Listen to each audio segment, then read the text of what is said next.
Hello viewers, আসসালামু আলাইকুম। Cooking থিয়েটারে আপনাদের সবাইকে স্বাগতম। আজকে আমি আপনাদেরকে সর্ষে পাবদা রেসিপি করে দেখাবো। তো প্রথমে আমি পাবদাগুলো ভালো মতো ধুয়ে নিয়েছি। এখানে আমি লবণ, হলুদ ও হালকা পরিমাণ সরিষার তেল দিয়ে মাছটাকে ভালোভাবে মেরিনেট করে রাখবো। আপনারা চাইলে এটা কিছুক্ষণের জন্য রেখে দিতে পারেন বা সাথে সাথেও এটাকে ভেজে নিতে পারেন। এরপর আমি একটা ফ্রাই প্যানে সরিষার তেল দিয়ে দিয়েছি। এরপর সরিষার তেলটা যখন ভালোভাবে গরম হবে, এরপর আমি এখানে একটা একটা করে মাছ দিয়ে দিব। পাবদা মাছ কিন্তু খুবই নরম হয়, এর জন্যই আমি এটাকে হালকা করে ভেজে নেব। আপনারা ভুলেও এটা কড়া করে ভেজে নিতে যাবেন না।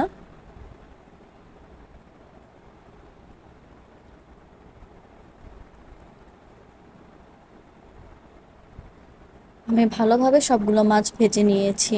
এরপর আমি মাছ ভাজার তেলগুলো দিয়ে সাথে আলাদা করে সরিষার তেল অ্যাড করে নিয়েছি।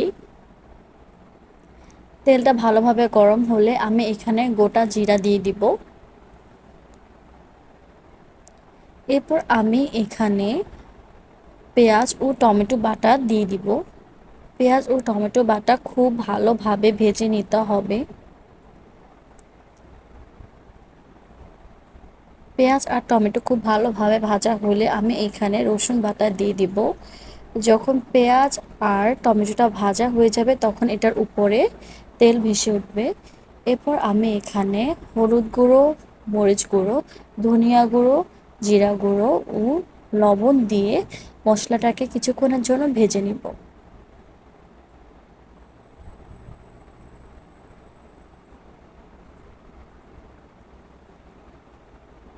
মশলাটা ভালোভাবে কষানো হয়ে গেছে। এরপর আমি এখানে সরিষা, পোস্ত ও কাঁচামরিচ একসাথে বেটে নিয়েছি এবং এটা এখন আমি দিয়ে দিব।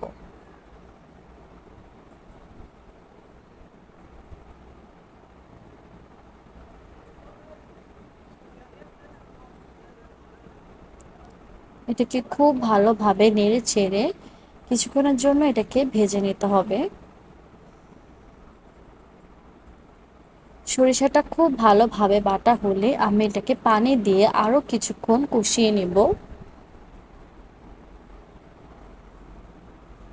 সরিষাটা ভালোভাবে কষানো হয়ে গেলে আমি এখানে মাছগুলো দিয়ে দিব। মাছগুলো দিয়ে খুব হালকাভাবে এটাকে নেড়ে নিতে হবে, না হলে মাছগুলো ভেঙে যাবে। মাছগুলো কিছুক্ষণ মশলার সাথে রাখার পর আমি এখানে কিছুটা পরিমাণ পানি দিয়েছি। আপনারা যদি এটা ঝোল রাখতে চান তাহলে এর থেকে বেশি পানি দিতে পারেন। আমি পরিমাণ মতো ঝোল দিব, তাই আমি অতটুকু পরিমাণ পানি দিয়েছি।